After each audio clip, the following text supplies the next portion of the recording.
and Venezuela.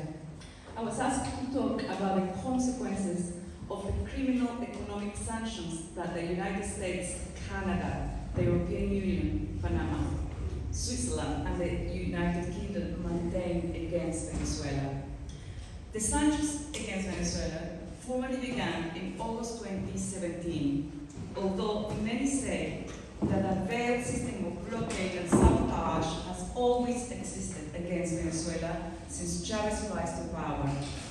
2 years before the first measures, Obama declared Venezuela, open quotes, an unusual and extraordinary threat. I will tell you about some of the more than 928 sanctions that weighed on the Venezuelan economy, especially those that delayed the acquisition of vaccines against COVID-19, a vile act on top of so much cruelty.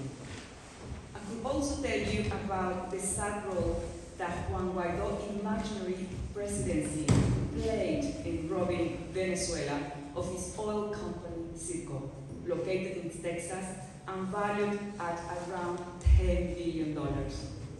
Add to that another $7 billion frozen in international banks, and the $5 billion retained by the International Monetary Fund, and of course, the 31 tons of gold, about $1.4 billion, that the Bank of England wants to steal like the pirates they have always been.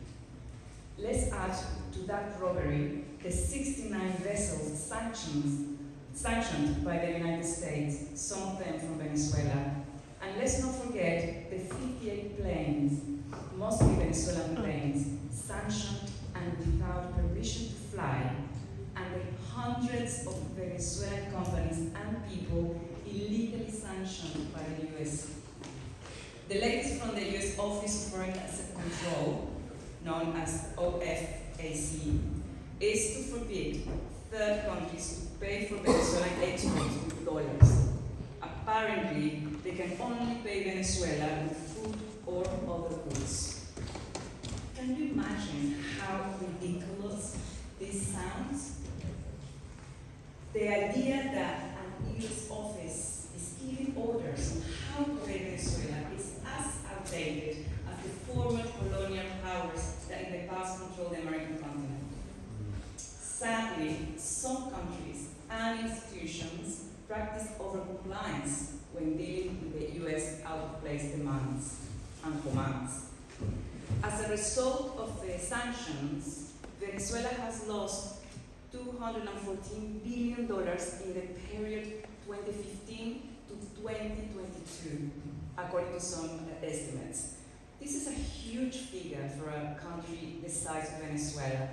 Just to give you an example, from an income of around $39 billion in 2014, Venezuela went on to receive around $1.5 billion in 2021, just 3.8% of its income in 2014. Noam Chomsky said that, open captions, sanctions imposed on Venezuela by the United States cut the means by which the Venezuelan government could have escaped the economic recession, causing a dramatic drop in oil production and a severe economic crisis. Chomsky added that, open captions, the blockade caused the death of many people who could not access medicines that could have saved their lives, close captions. And I know this without a doubt. Last Friday marked the 5th anniversary of the death of my little sister Eneida from malaria in 2018. She's part of the 40,000 Venezuelans who died that year from the inhumane system of sanctions imposed by the United States, according to a report by the Center for Economic and Policy Research, a think tank based in Washington. The latest figures are around 100,000 deaths until now as a product of the sanctions. My sister used to work as a volunteer for the Municipal Council of Upata, a small town in the Bolívar state in southeast Venezuela, which saw an outbreak of malaria in 2018 as a result of the lack of vaccinations and treatments due to the blockade and sanctions. Eneida gave extracurricular art classes to primary school kids. Unfortunately, the defeat of the referendum proposal in 2007 on the Constitution meant that volunteers like my sister could not go on to receive a salary from the mayor's office. She continued teaching and sharing her knowledge for free. Every time I went to visit her, I asked her what she wanted from London, and every time she answered, art supplies for my classes. My sister was always an acute analyst of the Venezuelan reality, and in a letter that she wrote to me in 1995 but never sent, and that I received from my nieces after her deaths, she narrates the rebirth of the Venezuelan conscience during the 1990s.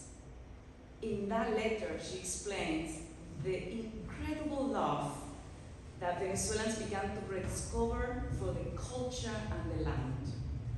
As she said, Venezuela is in fashion.